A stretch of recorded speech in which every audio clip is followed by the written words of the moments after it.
what's interesting, in order to save money, they didn't film it at the studios. They didn't film it on location. I know we see that as you go in here. Let me pull this up real quick. Can I jump ahead while you're pulling that up and tell how much they made at the box office in the U.S.? Do you know how much? No, I have no clue. So it was made for $14.7 million. In the U.S. anyway, box office, they made $285 million. Since when? Like to today? Or no, I mean the box office. So when it was in theaters, $200 million. Yeah, 285. So almost 3. So so hold up. If you're Warner talking Brothers, you did a stupid decision. Right. They should have just. What's weird is this director is not like a Joe Schmo. No one knew who he was. He had hit after hit after hit. Yeah. So why would they not put the faith in him? The writer too. The writer John Hughes had done several, like Ferris Bueller's Day Off. I did not know that. Uncle Buck. Which is where he met Macaulay Culkin's, right? He was in Uncle Buck, yeah. To the point you're about to make, you're talking about this school. Mm-hmm. Ferris Bueller's Day Off and Uncle Buck were filmed in that school, that high school. Were they really? Yeah. Okay, can I pull up actually some of the pictures? Talk about that, because that's pretty wild. First off, if you notice on this slide here, yes, I'm going old school with a little bit of PowerPoint. We're very formal. Best Christmas movie, Home Alone, Christmas 1990. Yeah, that's a good title. Yeah. Good job. I think that was actually just the title of the thing, and it just put it in. Anyways, look at this. From what I saw, a full documentary where they used the gymnasium, but they also used part of the pool to make the set. Do you know why they used the pool?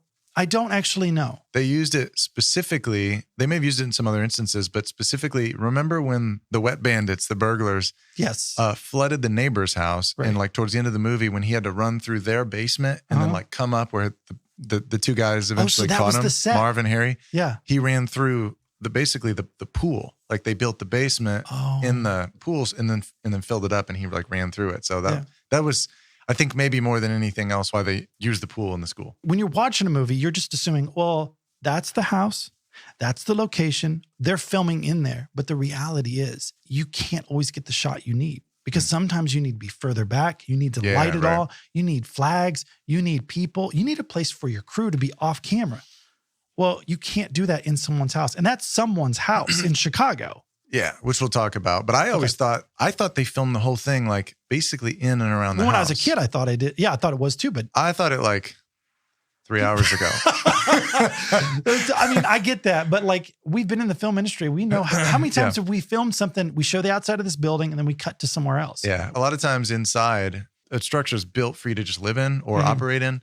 The ceilings aren't high enough to get like the proper lighting in that they need. So even if you look at this one, it's a gymnasium. You can see like they lifted up, you know how that you can lift up the basketball hoops and stuff like that? Oh, yeah. Or the basketball rims. I didn't notice those. They're up and out of the way. The bleachers are out of the way. They built it.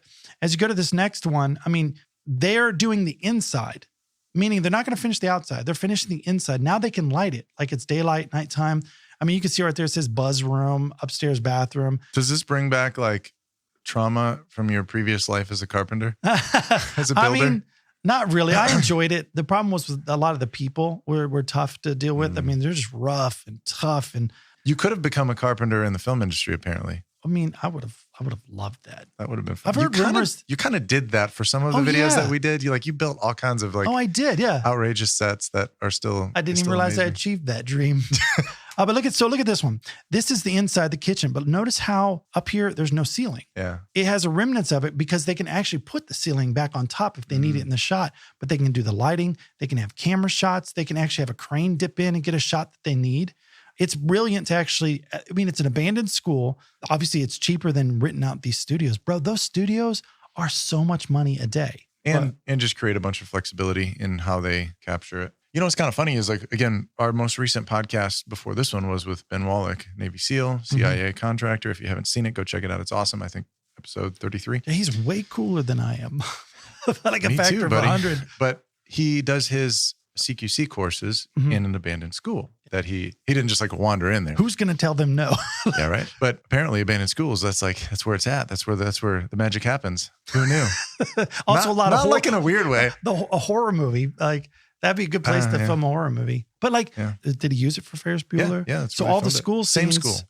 I mean, you know here's the other thing that's interesting. I was looking at a map. So it's a New Trier High School. Okay. It's like just several blocks south of the actual house.